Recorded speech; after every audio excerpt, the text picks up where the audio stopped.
Hello. So in today's topic, we will be discussing body composition and the components associated with such.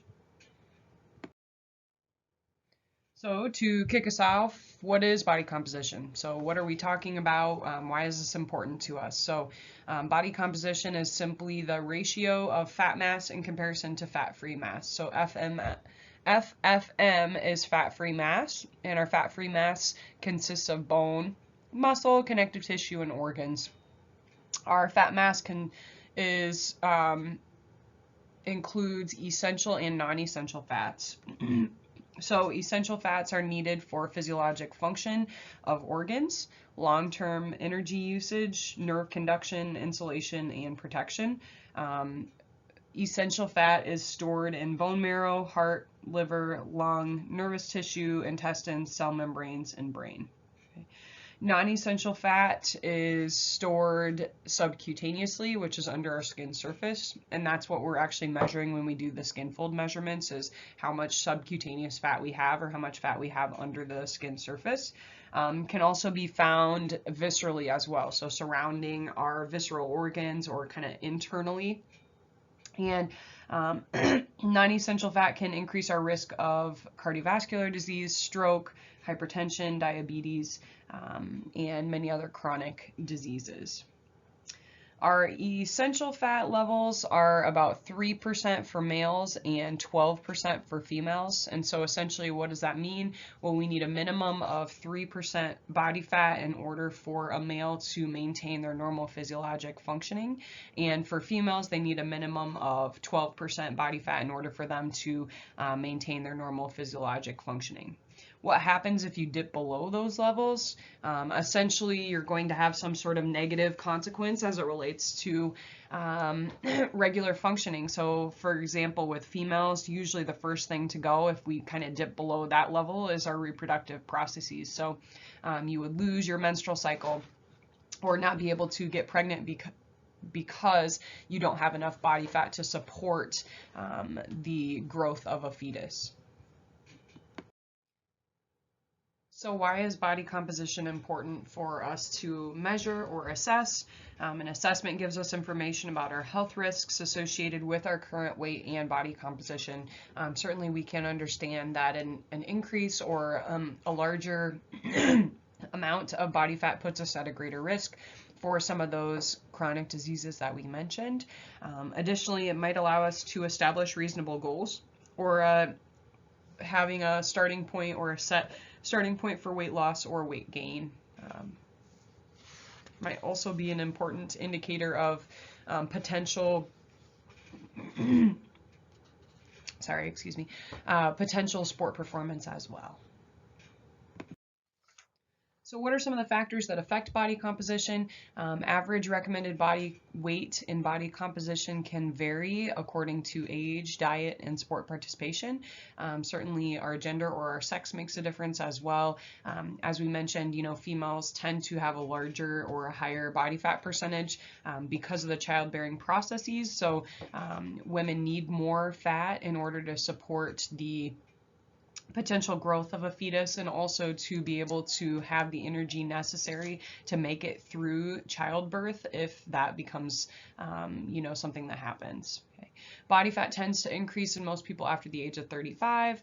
We see kind of a decline in metabolism as well as a decrease in activity levels, and so therefore we tend to see an increase in body fat for those particular types of individuals.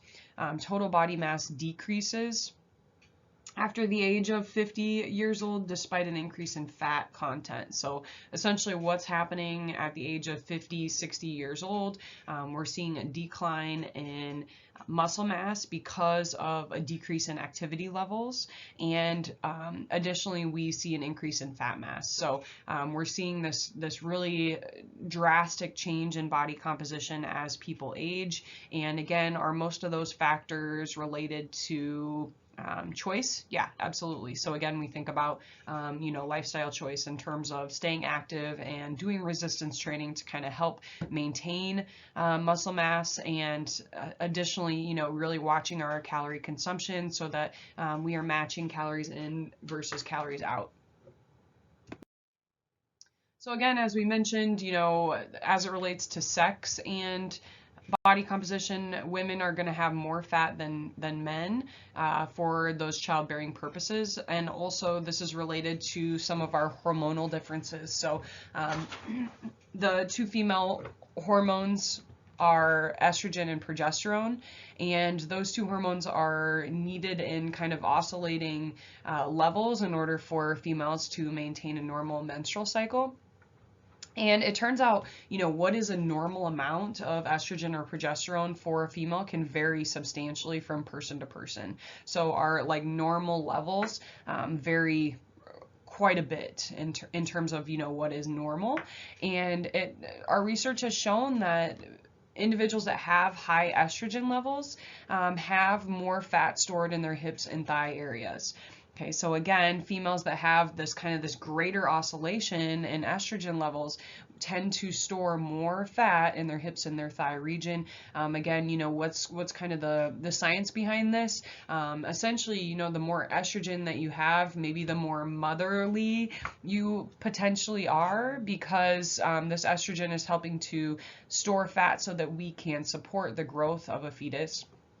Now, is there any relationship between estrogen levels and fertility issues? Yeah, absolutely. So there's certainly kind of a minimum amount of body fat that is recommended that you have in order to become pregnant and have a normal menstrual cycle. And really the interesting thing is that can vary so much from person to person, what's normal. And you can see some really lean females still be able to maintain a normal menstrual cycle and still be able to get pregnant and sustain, their pregnancies with no issues. So, what determines how much estrogen we have or how big these oscillations are for the females? A lot of it's genetics. So again, if mom stores a lot of fat in the hips and thigh region, you're also at a higher risk to kind of have that same body type as it relates to kind of the hormonal balance.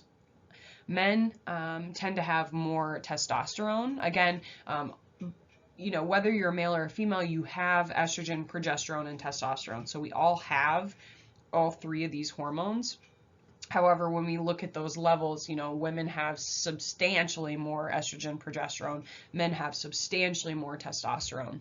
Testosterone does a lot of different things for our males, but, one of the most important factors when we think about body composition is, testosterone promotes muscle mass. So men tend to have more muscle mass. Again, we've talked about how hypertrophy is more common in males, even though, strength gains are not necessarily different for males and females. However, with testosterone, this can enhance muscle mass and so therefore have a positive effect for men on their body composition.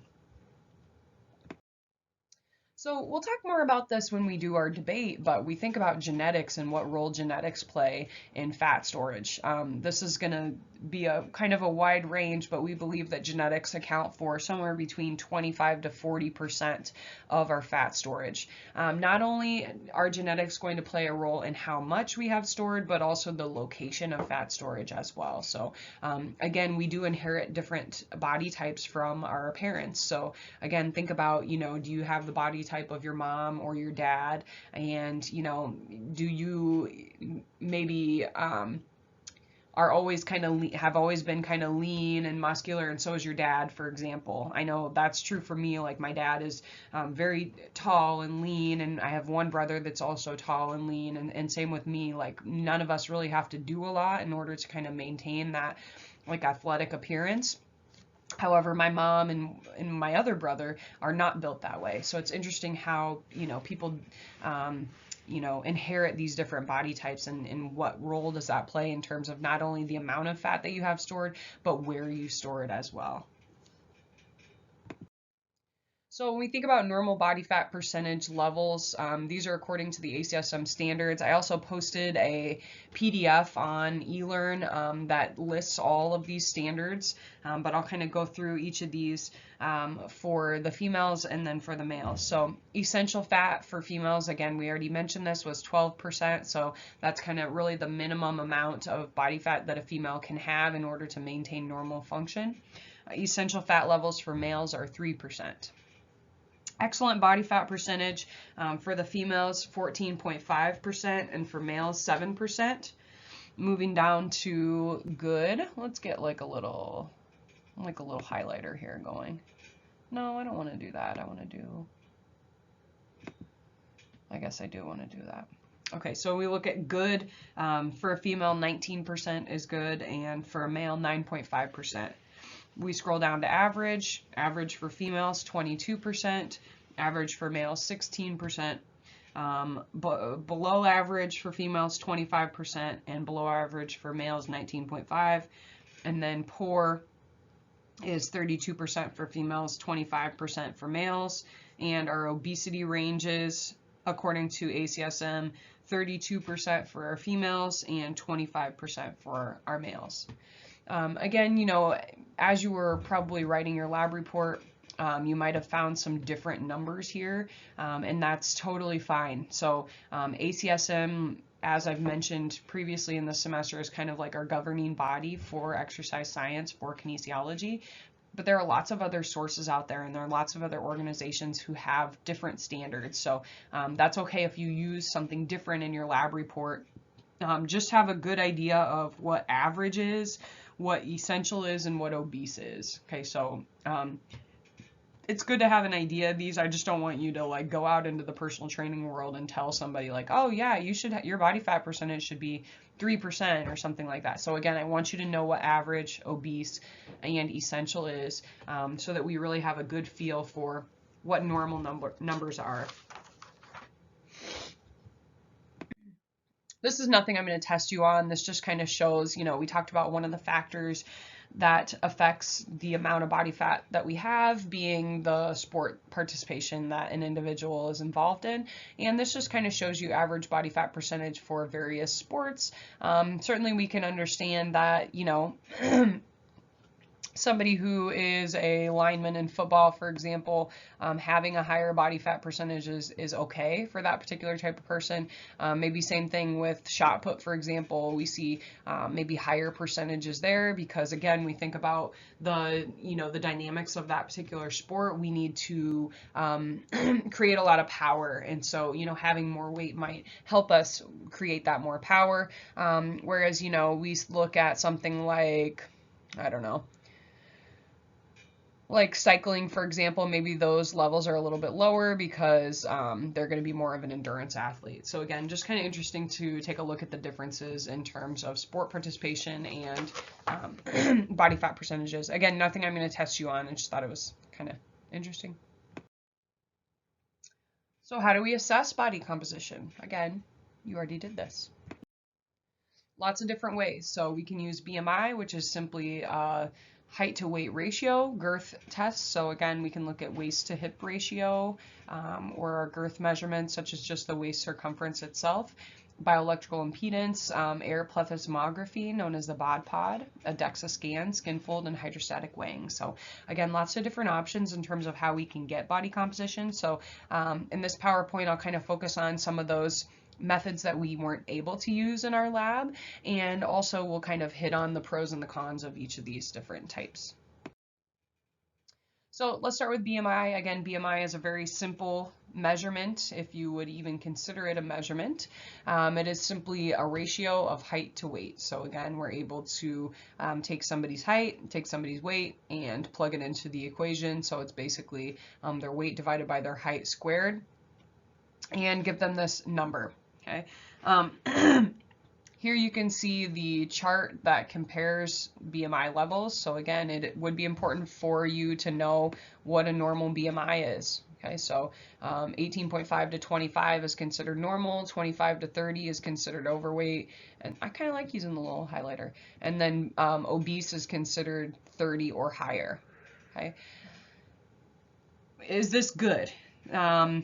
It's pretty accurate actually for people that are not active. So BMI, it does serve as a good starting point. It also is nice because it's not invasive. I don't have to touch anyone. I can simply ask them these things. So it's not uncomfortable. Again, as some of you probably felt when we did the skin folds, it's pretty invasive, and you have to get up in someone's face and actually put your hands on them in order to get accurate measurements. So you know, this is a little less invasive. A good estimate for us, a good starting point, particularly for people that are not active.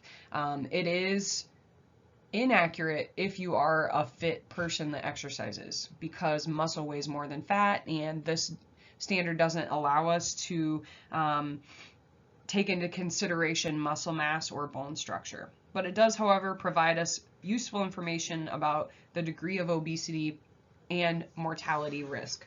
So individuals that have a higher BMI have greater risk of mortality compared to individuals that are lower on the BMI scale. Girth measurements, again, we looked at the waist, hip, and neck measurement.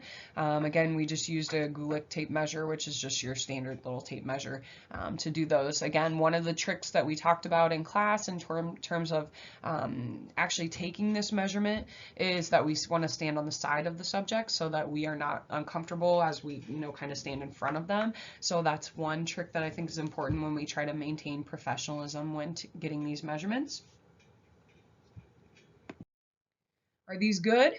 They do indicate for us both body fat percentage as well as fat distribution. So it allows us to kind of see, you know, if somebody is storing a lot of fat in their midsection or in their tummy area, that abdominal fat puts us at a greater risk for heart attack, stroke, hypertension, diabetes, gallbladder, and death. So again, when we think about fat distribution, this is an area where we're seeing more research, where we're starting to look into, you know, how fat is stored, you know, where it's stored within the body, and how that makes a difference for us in terms of risk factor here.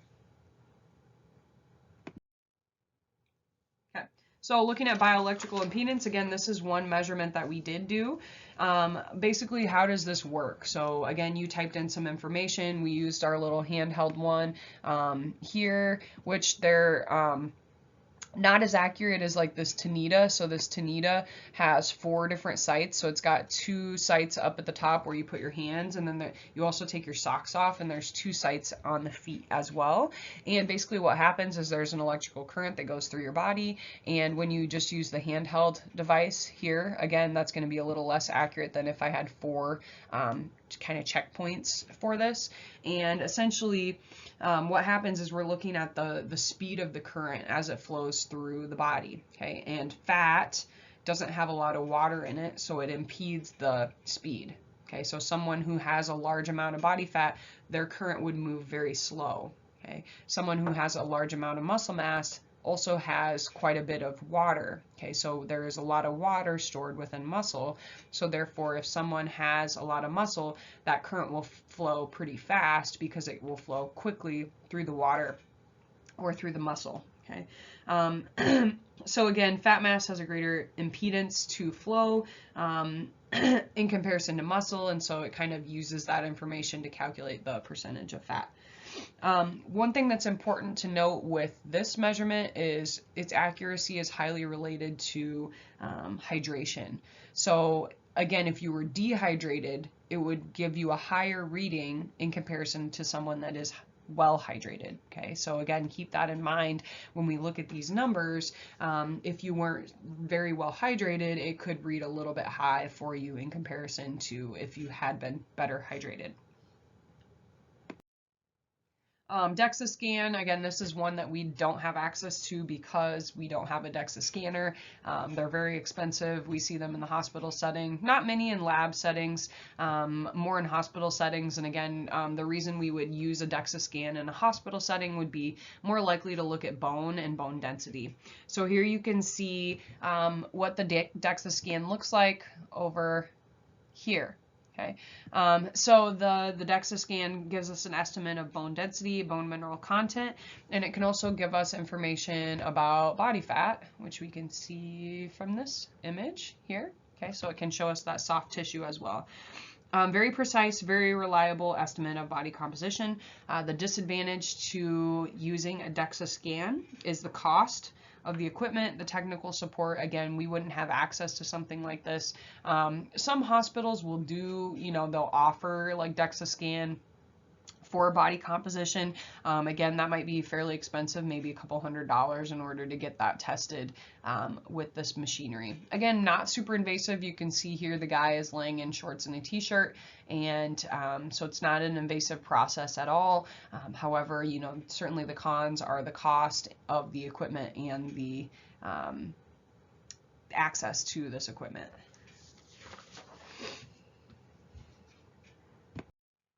Okay, skin fold is a measure that we practiced in our class. And what are we trying to accomplish when we do skin fold measurements? We're able to predict body fat percentage under the skin surface, or we're looking to see how much fat someone has stored subcutaneously. Okay. Advantages to using this: it's relatively inexpensive. One of those calipers is like $200. Very portable. So again, let's say I'm a personal trainer, or I'm doing, testing for athletes or something. I can take this to a different building. That's no problem. So it's very easy for me to take this to various locations.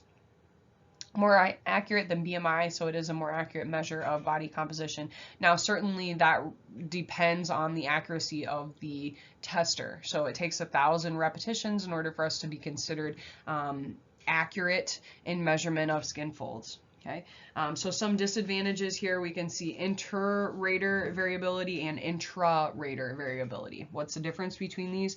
Intra-rater variability are tests performed by a single tester. So let's say I tested your body fat percentage today, which is Tuesday, and today, which is Tuesday, I got 16.7%. Okay, if I test you again tomorrow, Wednesday, and I'm still the tester, so intra-rater variability, I test you again tomorrow and I get 22%. I didn't have strong intra-rater variability. Okay, so one tester, multiple tests, I wasn't very accurate.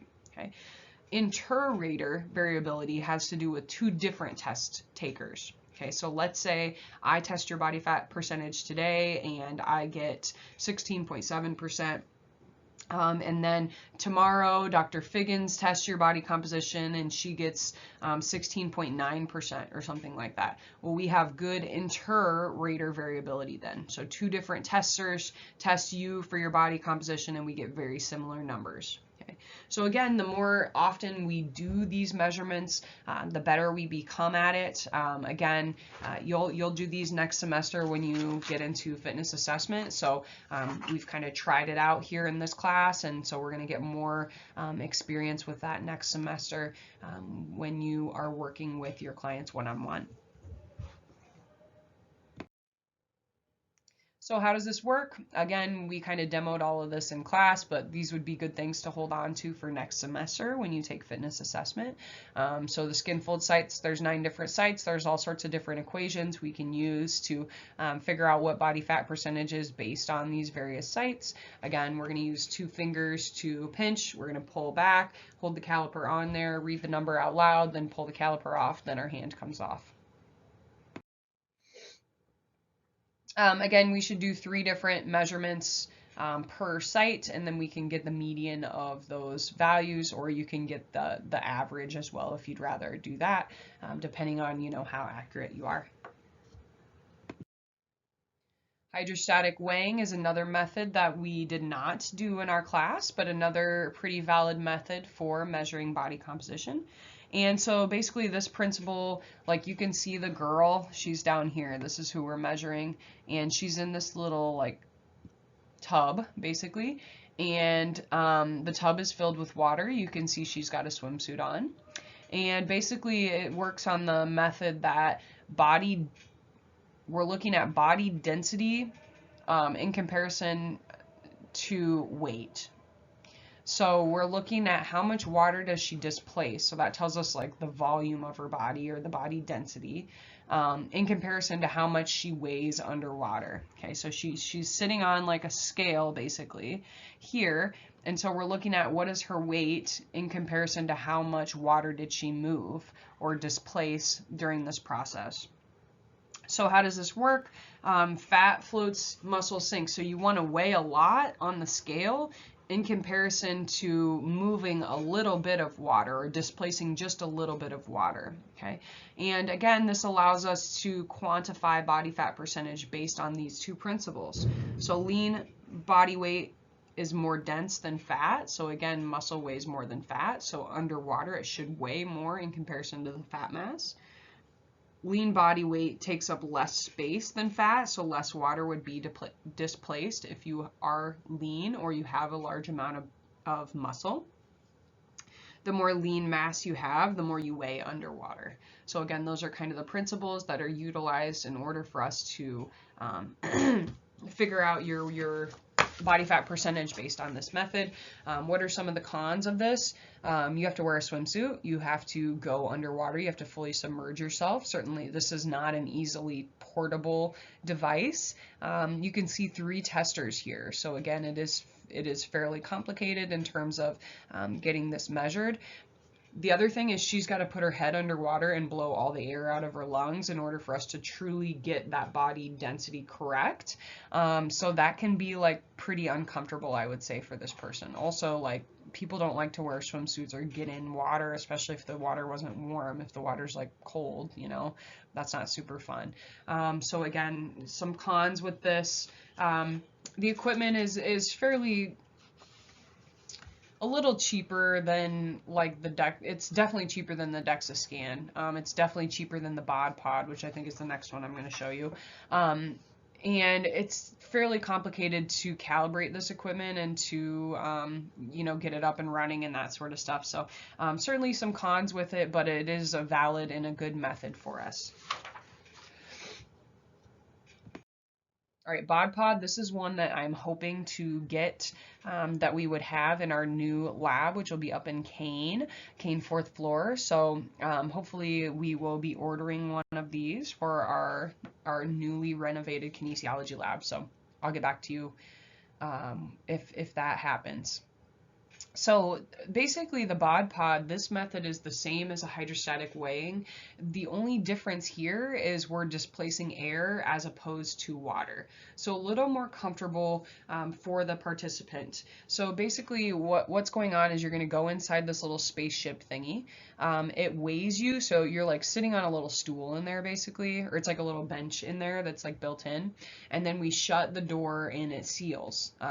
And so basically you just breathe normally while you're in there, and it'll look at how much you weigh in comparison to how much air you displaced while being in here. Okay, so again, probably a little more comfortable for people to get in this versus go underwater in a submerged like little pool. I guess the negatives with this, very expensive. It's pretty easy to calibrate this. This is a pretty user-friendly piece of equipment.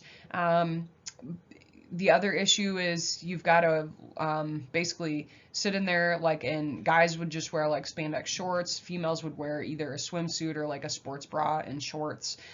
So again, it is a little invasive that way, that you do need to kind of, you know, be in very minimal clothing to do it. We would also put like a little cap on for females because your hair displaces air as well. So we would cover your head with like a little it's kind of like a swim cap. For guys, it's not as big of a deal. This guy's got short hair, so it's not a huge deal. But again, to be as accurate as you could be, we would put the little cap on this guy as well. So again, you know, looking at the pros and the cons of this versus hydrostatic weighing, both are pretty accurate. This one is certainly more expensive, but probably easier for both the user and the tester in order to kind of set it up, and we could do multiple people pretty quickly right in a row with this. I forgot I had this slide. So again, when we compare and contrast the Bod Pod to hydrostatic weighing, again, both are looking at body mass in comparison to displacement. So again, with the Bod Pod, we're looking at air displacement. With the hydrostatic weighing, we're looking at water displacement, which is a better method. Probably the Bod Pod, but when we look at cost differences, hydrostatic weighing is certainly more affordable for a lab to have.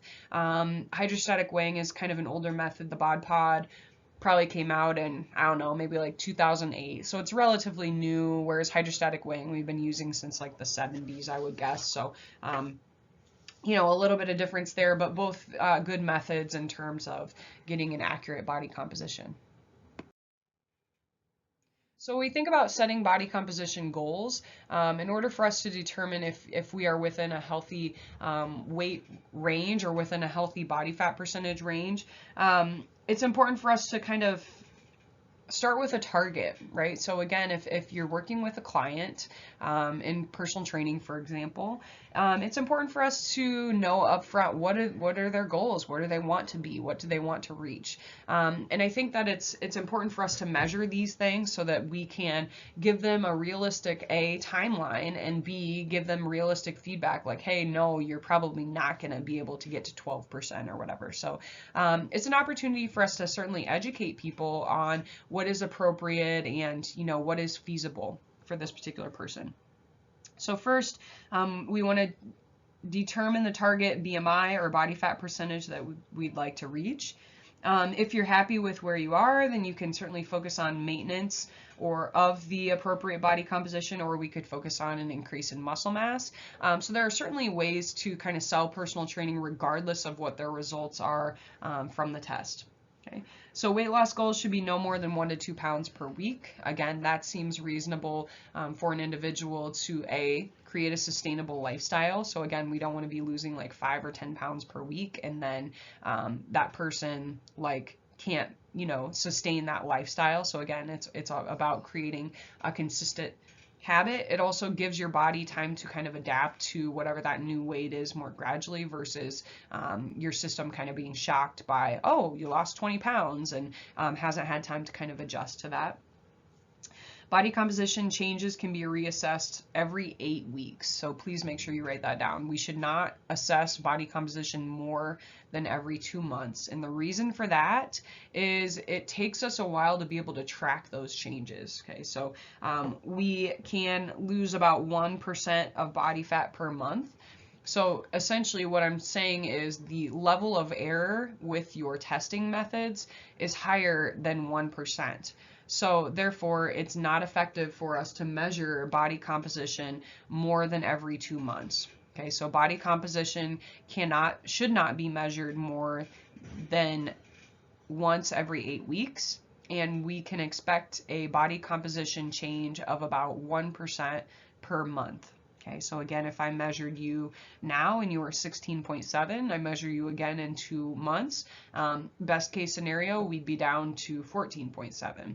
But again, keep in mind that the error of the tester doesn't always detect those changes. So I think that that's really important when we're working with people. You know, these people are working really hard to meet these goals, and our measurements aren't accurate enough to sometimes quantify those improvements. So you know, doing those body composition measures only every 8 weeks is helpful so that we can actually detect those changes that that person might made. So can you do assessments more frequently than that? Yeah, absolutely. You could do just their body weight. We could do that every week if you wanted to. You could also do like girth measurements or circumference measurements. We can do those, you know, maybe once a month if they really wanted to. Some people like all that information. They like the numbers, they like that feedback, they like that accountability. So that would be an appropriate way to kind of assess them as they move through a weight loss program or something like that. But body fat percentage, again, limit yourself to every 2 months or, you know, even longer in between measurements. How do we know what a healthy body weight is? BMI provides us a good estimate for weight. However, it doesn't reflect the individual's health status and doesn't give us any information about body fat percentage. Athletes with large lean body mass but low fat content will have greater healthy weights than sedentary people. Okay, so again, BMI is kind of a screening point for us, or kind of a starting point, but then it's important for us to you know, take a look at some of these other factors in order to understand someone's health status.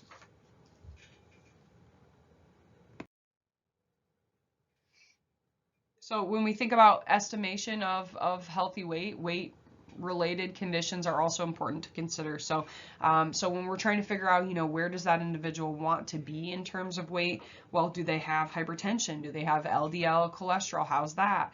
Do they have a family history of obesity, cardiovascular disease, cancer? What's their pattern of fat distribution in the body? So again, we can talk about abdominal adiposity. So having a large amount of fat in the stomach region puts us at a greater risk for many chronic diseases than maybe body fat stored like in the arms or in the legs or somewhere else. Also fasting glucose levels. So again, understanding kind of these other health related factors. Where is this person at as it relates to those particular issues? So when we think about energy imbalance, in order for us to lose weight, we need to create a negative calorie balance or a negative energy balance. Okay, so when we have energy imbalance going the other way, so a positive energy balance means that I'm depositing more calories than I'm expending. Okay, so in order for us to create balance, calories in and calories out need to match. Okay, so that would allow us to maintain weight. If we create a negative calorie balance, I'm spending more than what I'm bringing in, same as your bank account. Okay, versus a positive energy balance, and again, this is bad in this scenario, but good for your bank account. I'm bringing more in than what I'm spending. Okay, so again, chronic positive energy balance can result in weight gain and obesity. Obesity is most accurately diagnosed based on body fat percentage as opposed to BMI, but here you can see both standards. BMI greater than 30, and then body fat percentage 25 for males, 35 for females. Some of our research will show 32% for the females, but in this particular example, 35%. Again, I won't try to trick you on an exam or anything because I do believe ACSM says 32% for females. But again, keep those in mind when we think about what are the results of this and why do we see this issue in our country, for example. Again, as we've kind of already mentioned, body composition is important when we think about its risk associated with many health issues. So body fat percentage in high amounts is linked with increased risk for many health problems. And then as we also mentioned, body fat distribution is also an important predictor for health risks. So our research is showing that abdominal adiposity is more problematic than, adiposity stored in other locations. So we think about this concept of body fat distribution and body fat storage. Sorry, just trying to find my notes here. So we look at abdominal adiposity, or kind of this apple-shaped appearance. This increases our risk for cardiovascular disease, type 2 diabetes, hypertension, and essentially how does this work? Well, abdominal adipose cells empty fat into the portal vein. And the portal vein, if you remember the hepatic portal system, the portal vein is going to carry fat to the liver. So the hepatic portal system basically takes nutrients from the small intestines and carries them to the liver so that they can be processed. So this portal vein is like a specialized little channel or like a little vessel that's going to carry fat to the liver. And if we have a lot of fat in that area, this negatively impacts our ability to use insulin. So there's some sort of relationship between the fat near or in the portal vein and our ability to use insulin. So this could allow us to experience insulin resistance, which increases our risk of type 2 diabetes or puts us in that pre-diabetic classification. Can also cause blood clotting, atherosclerosis, and potential for stroke as well, or heart attack for that matter, if we have blocked coronary arteries, blood vessel constriction, and also inflammation as well. So what are some kind of risk factors that increase our chances of having high abdominal obesity? High testosterone levels would be one. Foods with high GI would be another. So, foods with high GI. So GI is glycemic index. Foods with high GI basically mean that they're foods that can quickly get into our bloodstream. So the the sugars can quickly get into our bloodstream. So examples would be like Pop-Tarts, Skittles, some of those simple types of sugar like pop, like Mountain Dew, different things like Coca-Cola. So different products like that that are full of simple sugars, like those fancy coffees that a lot of people drink, you know, like a mocha. All of those simple sugars have high GI, and so therefore the sugars get into our bloodstreams really quickly. Alcohol intake is another thing. So you've heard of the term beer gut, I'm sure. So again, there is some truth behind that when we think about abdominal obesity. A large amount of alcohol intake can increase storage of fat in that particular area. Smoking, again, I'm not sure what the association is there, but we do know that people that smoke tend to have a greater likelihood of having high abdominal obesity. How do we characterize this? It's greater than 40 inches of waist circumference for our males and 35 inches for our females. So the other kind of body type we can think about when we think about fat storage in particular, typical females are going to be pear-shaped in nature. So again, we're storing more fat in our hips or thigh area. And again, this is primarily due to estrogen levels. So again, the higher the estrogen levels, the greater the likelihood that we store a lot of fat in our hips and thigh area. The issue with this is fat storage in the lower body is not mobilized as easily as fat stored in other locations. So in order for females or anyone to be able to access these fats, we need to be doing kind of that long duration, lower intensity endurance exercise. So again, doing exercise that's 45 to 60 minutes kind of as a minimum. And again, intensity doesn't need to be high, but we need to do at least that in order for us to even have the option to mobilize some of these fats from the lower extremity. This is what these different body types look like. So again, you can see with the apple-shaped body type, we are storing more in the core area and around those those visceral organs, whereas somebody with a pear-shaped appearance has more in their their hip and thigh area. So again, we've mentioned hormones as an important component associated with body composition. We've also mentioned that genetics will play a role. So here we want to kind of take a look at nature versus nurture. And again, in our debate for the set point theory, we will kind of dive into some of these topics in more detail, but this just kind of gives us some introductory information about nature versus nurture. So again, we're looking at nature, meaning genetics, and how genetics play a role in determining our body weight, our body composition, those factors, versus nurture, and those are going to be the learned behaviors that you gain. Now, the issue with being able to separate these two things out is it is very likely that you have gained both of these qualities from your biological parents. So not only are we receiving that genetic disposition from them, we are also learning habits from them based on kind of how we grow up. So trying to tease these two factors out is very challenging. We do have some research that we'll kind of get into here that takes a look at the differences between nature versus nurture and kind of comparing and contrasting, what's more important and what is the role of either as it relates to weight and weight gain patterns. So as it relates to genetics, in studies where identical twins were separated and raised in separate environments, they show similar weight gain patterns, overall weight, and weight distribution. It's believed based on these studies that genes may account for up to 70% of our body weight. We also know that we can inherit specific body types. So again, that apple-shaped, that pear-shaped appearance. So again, we can kind of inherit those different qualities from a genetic standpoint.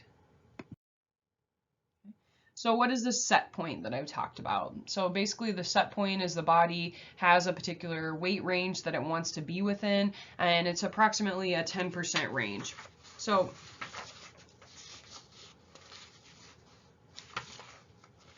the range is about 10%. So again, imagine that I weighed 150 pounds. At any given point, I would generally fall between 142 and 157 pounds. Okay. Again, what determines what my set point is versus your set point? Research suggests that it's primarily genetic in nature. Okay. So again, maybe you're born with this predisposition that you're going to weigh 150 pounds.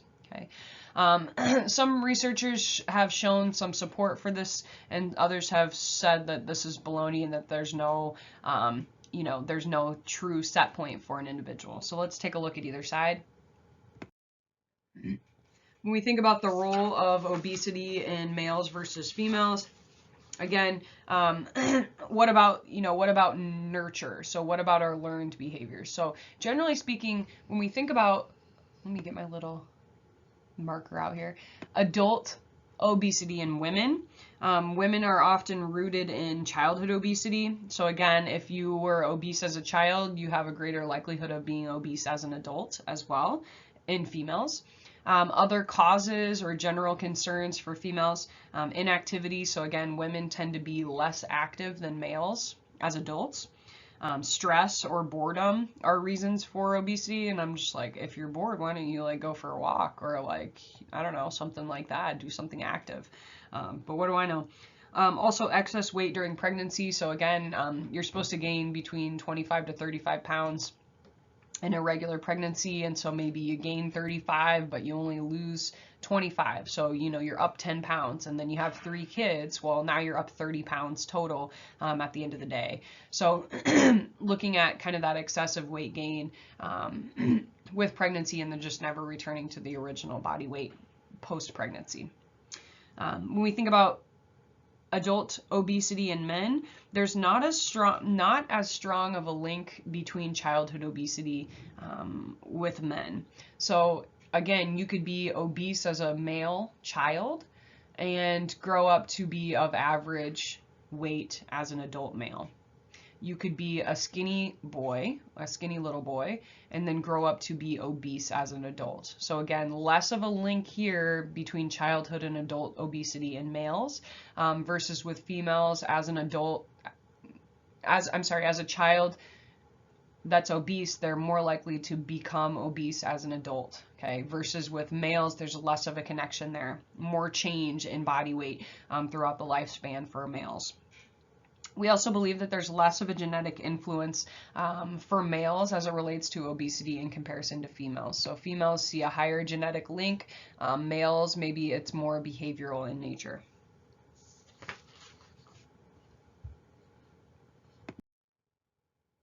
So when we think about treatment of obesity, or how do we help people that are overweight, our treatment should be long-term. Emphasis should be on healthy, active living, sustainable dietary modification. So again, allowing them to establish healthy habits that they can, continue to utilize throughout their lives. It should include 3 factors: aerobic exercise, resistance training, and dietary modification. So again, we need to reduce calorie intake and increase calorie expenditure using both aerobic and resistance training is kind of our best way for us to maximize the quality of weight loss. So again, if we truly want to lose fat and maintain our muscle, using those 3 methods is our best case scenario. Okay? We can maintain whatever weight change that we have established through appropriate behavior modification. So again, making sure that we are, establishing healthy habits so that people can maintain these changes throughout their lives. So when we think about, establishing these healthy habits, and again, hopefully throughout the semester we've kind of been able to emphasize that establishing a healthy habit is really, really important. It's one of the most important things you can do for someone, okay? What if I'm doing these things and I'm not seeing any change in my body weight? Okay, is it okay to be overweight if you exercise, or is it better to be skinny but sedentary? Okay, so again, which of these scenarios is better from a health perspective, to be overweight exercising or skinny and sedentary? Well, our research shows that regular physical activity decreases death rate across all weight categories: lean, overweight, and obesity. So again, it doesn't matter who you are.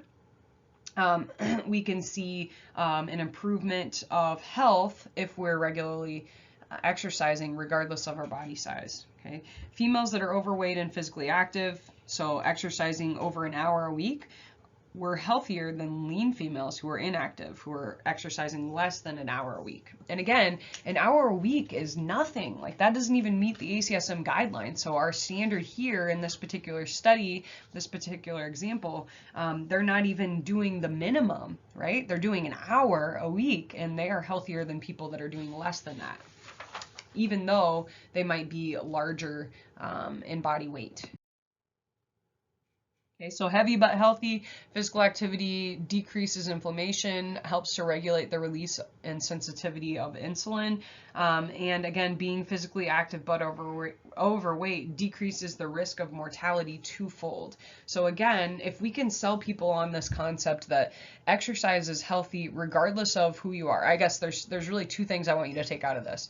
If you're skinny, you don't get the exception to just not do exercise. Like, that's not real, right? So it doesn't matter who you are, we all benefit from exercise. We can all be healthier by exercising. Even if you're just naturally a skinny person, you should still exercise. When we think about the health-related benefits of doing so, it would be better to exercise than to just be like skinny.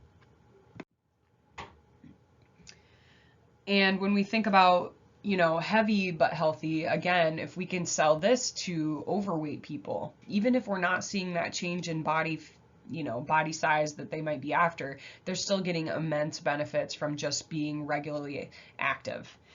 So, you know, where does this information come from? So exercise can significantly blunt obesity's ill effects, even if weight loss doesn't occur.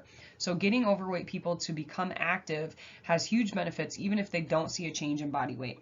All-cause mortality of physically active overweight males is not significantly different than fit lean males. Let me say that again. All-cause mortality for physically active overweight males is not significantly different than fit lean males. Okay, so the Framingham Study, which is really kind of a cool study. It's in Framingham, Massachusetts, and it was basically based in the UMass General Hospital, and it was this big epidemiological study. So again, we're looking at a large group of people and tracking them over their lives to see how disease affects them and various other factors. So the Framingham Heart Study began in 1948, and it followed 5,200 adults. Okay, so again, quite a large amount of adults. Again, where did these adults come from? They were primarily nurses in this hospital. So again, this UMass hospital is like, serves all of Boston. Like, it's this huge, huge institution. Okay, this is one of the first epidemiological studies done, and over 1,000 published articles have come from this study. Those that were physically active, they did over 60 minutes of exercise per week, were significantly less likely to die than those who did not exercise, regardless of body weight. Okay, so it didn't matter what their body weight was. If they exercised more than an hour, then they were more likely to live longer in comparison to someone that exercised less than an hour. That's per week. So this Framingham study, again, I know we haven't talked a lot about epidemiology in this class, but I think this is a really cool area. So the Framingham Heart Study has now, you know, it started with 1948. They had those 5,200 participants, and then after tracking these people, in 1971, they were able to track their children, and then in 2002, they were able to track those children as well. So again, we're looking at all these different genetic variables, behavioral variables, things that we've inherited, passed down, whether that be genetics or activity patterns, nutrition. So they're looking at all of these different factors related to genetics and lifestyle, and how that's affecting mortality rates of these three generations of individuals that participated in the original study. Isn't that cool? So when we think about making these behavior modifications, again, it's important for us to consider all these different things that we need to do, or all the different options that we could kind of incorporate into this plan. And one of these plans is certainly going to be restriction of calories. So in order for us to lose 1 pound, we have to create a calorie deficit of 3,500. Again, that can be a combination of both nutritional and calorie expenditure. So it's important for us to kind of consider all those various components. So decreasing calorie intake is certainly part of our solution. Some different methods that we could look at: decrease fat intake, decrease carb, decrease protein, decrease alcohol intake. Again, which is the best option for us in terms of caloric restriction? Some might just have an approach of total calorie restriction, so just, decreasing portion sizes. So not necessarily focusing on one particular macronutrient, but, just kind of consuming a little bit less.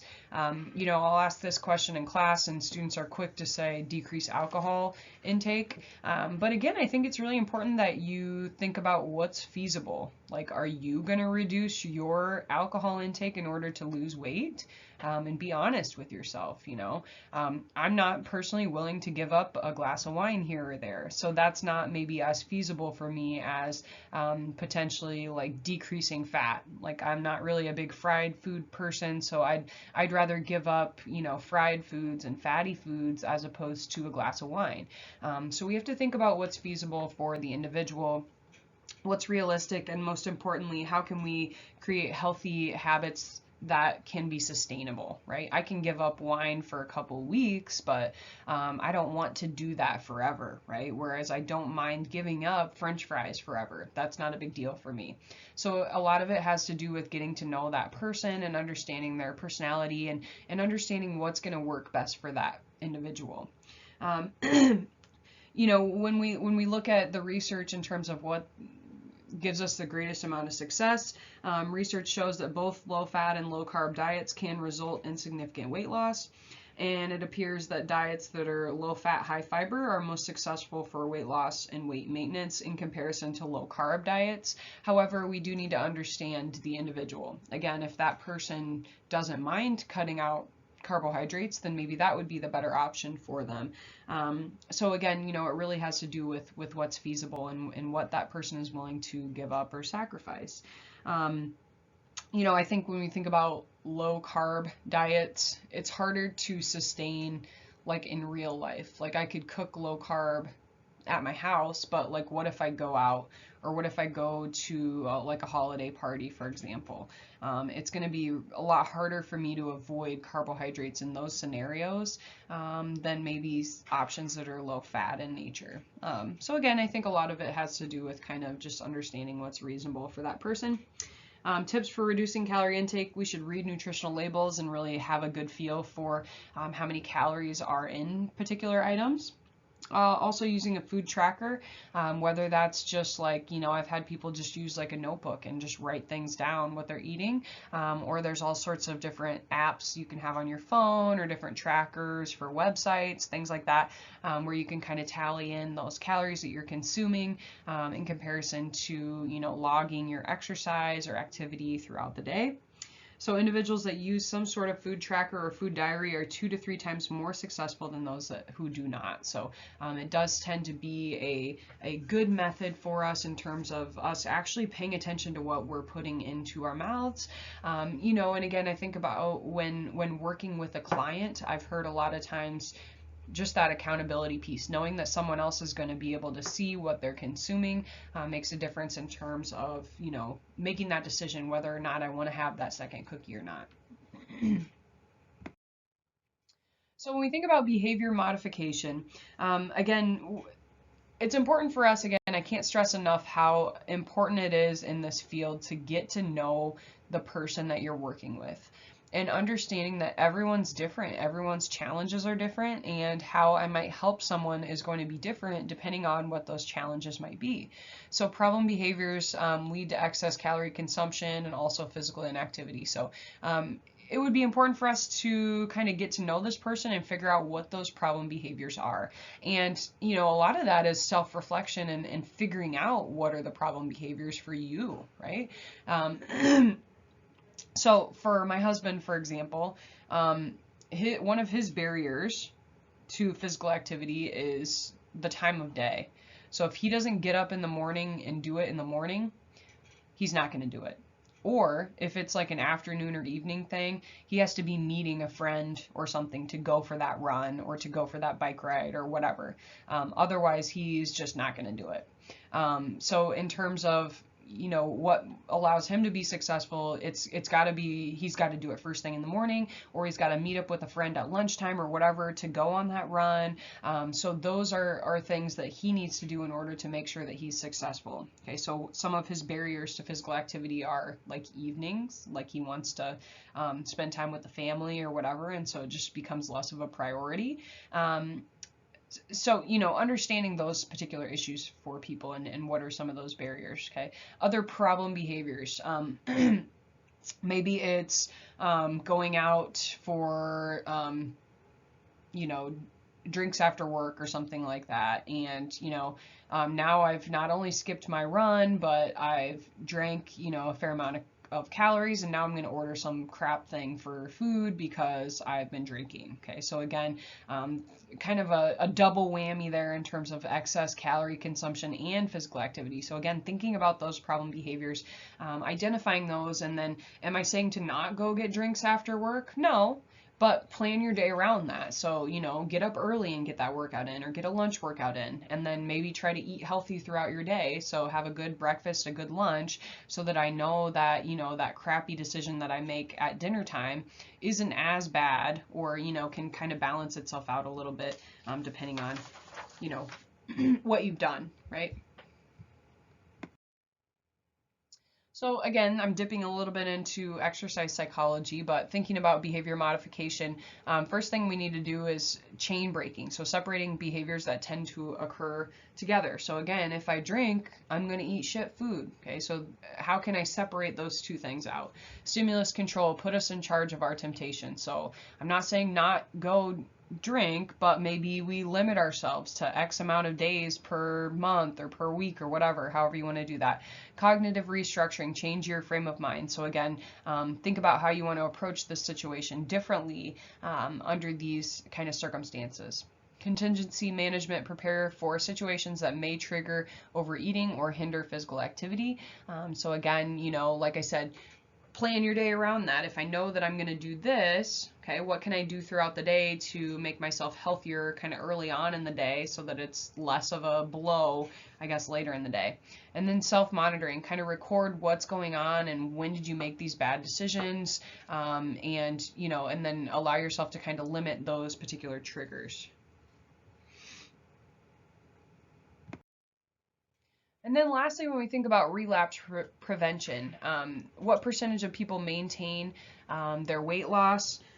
This is going to blow your mind. Only 3 to 7% of people are able to maintain weight loss. So again, we think about, oh, you know, like we did all these things, we worked so hard to get to this point, and then you kind of just dip yourself back slowly, right? So again, it's really, really difficult for people to stay on top of that mountain. So what can we do to prevent that? Our relapse prevention, or our ability to retain weight loss, goes up to about 40% if we continue to use aerobic exercise, resistance training, and monitoring our nutritional habits. So focus on motivation, movement, and monitoring. Again, once you're on top of the mountain, it is not easy to stay up there. So, you know, helping people to stay motivated in terms of, you know, maintaining those achievements can be really challenging, but super rewarding. So anyway, have a great and wonderful day, and I will see you soon.